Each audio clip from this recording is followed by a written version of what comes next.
20-second tips.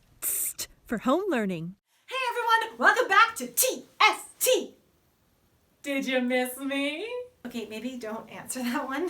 I'm gonna give you a new home learning tip anyways. Today's tip is create a master glossary.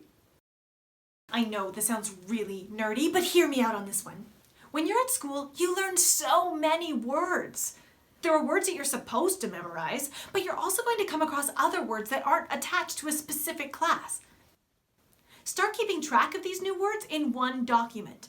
Having a master list that you skim through regularly is a simple way to actually ingrain these words into your everyday vocabulary instead of memorizing them as a word you need to know. Comment below with one new word you learned this week. I learned that a group of bunnies is called a fluffle. I also learned that spell check does not like that word. And therefore, I must be smarter than the computer.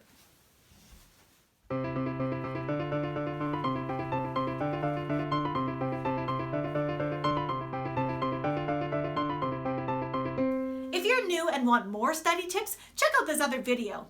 And don't forget to subscribe to the channel by clicking that little A+. And if you want even more home learning tips and tricks, or are just super nerdy like me, check out the mailing list below.